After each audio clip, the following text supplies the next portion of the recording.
So there was a rally in Washington, D.C. Thankfully, it's not when I was there. As you all know, it's, for some of the week, I'm in Washington, D.C., recording Crystal Kyle and Friends, among other things. This happened on a Saturday. I wasn't there, but it was called the Justice for J6 rally. What that stands for is, and I'm sure most of you already know this, Justice for January 6th. So these are people who are somewhat sympathetic to what happened on January 6th and the people who perpetrated it and carried it out. What ended up happening is the rally was a dud. The rally flopped. In fact, there were way more media there and police there than rally-goers. Take a look. Police say only about 450 people showed up, and they were far outnumbered by police. The massive police presence stood guard around the perimeter of the Capitol building. Some of the officers were in riot gear, others on bicycles, all part of the robust security presence on hand to counter any potential violence. Law enforcement's plan was to keep counter-protesters away from the main demonstration. You see this group of bike police officers? There are probably about 15 or 20 of them, and they are escorting a counter-protester, a man who was dressed all in black, with some sort of sign referring to Black Lives Matter. The Justice for J6 rally continued. We need to start saying no more. Organizers wanted to draw attention to what they believe is the unfair treatment of some of the people arrested in connection with the January 6th insurrection. This is about justice and disparate treatment. Matt Brainerd is one of the rally's organizers. This is about the many people who were there that day who have not been charged with violence, not been accused of assaulting a police officer, destroying property, and the disparate treatment they've received. Many of the people mentioned have been charged in connection with assaulting officers. Jonathan Mellis, who is facing a 10-count indictment, among the charges, assaulting, resisting, or impeding certain officers using a dangerous weapon. Ryan Zink is charged with violent entry and disorderly conduct on Capitol grounds. USA! USA! For weeks, police have been concerned about a repeat of the January 6th violence that led to 5 deaths, more than 100 officers injured, and millions of dollars in damage to the Capitol building. This time around, law enforcement was prepared. Late today, police told us that they made a total of 4 arrests out here, only one of those for possession of a firearm. And by the way, there's speculation now that the person who was arrested with a firearm was actually an undercover FBI agent. So way more media, way more police presence than there were even rally-goers. There were less than 500 rally-goers. They were peaceful the entire time.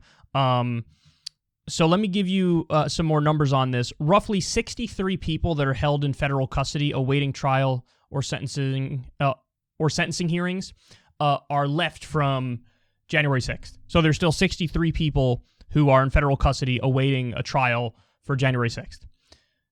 That's interesting. Now, at least 30 are jailed in Washington. The rest are locked up in facilities across the country. Many of them have said, hey, we're being treated unfairly. One defendant said he was beaten. Judges have released the vast majority of the defendants, including more than a dozen members and associates of the Oath Keepers. For those of you who don't know, the Oath Keepers are a far-right group who are charged with the most serious case brought so far in the attack. Only 3 people charged in the Oath Keepers conspiracy case remain locked up after judges said they appeared to play a leadership role in what happened on January 6th. So that's where we are right now. It's interesting because I don't know to what extent the people who are showing up here for the Justice for J6 rally are saying, hey, you're unfairly holding these 63 people and you're abusing them, and so we want you to uphold their civil liberties. Or to what extent it's, no, we just support what happened on January 6th. Or it's like a mix of both. I don't know. But at the end of the day, the rally was a total dud. It was a complete flop. Now, it is true, and there's an important fact. There was speculation online before this event that, hey, look out, this is a sting operation. It's basically set up by the feds. So if you're a right-winger and you're sympathetic, don't show up.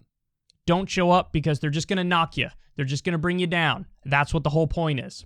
And you had a lot of prominent right-wingers who were arguing that. So with that being the case, I mean, it's also just no surprise that it was such a dud. But what's amazing is, and I'm sure all of you noticed this, in the lead up to this event, what was going on? Well, the media was hyping it up like it was going to be the next January 6th. In fact, I think in some gross way, the media wanted it to be the next January 6th because it gives them that narrative that they love.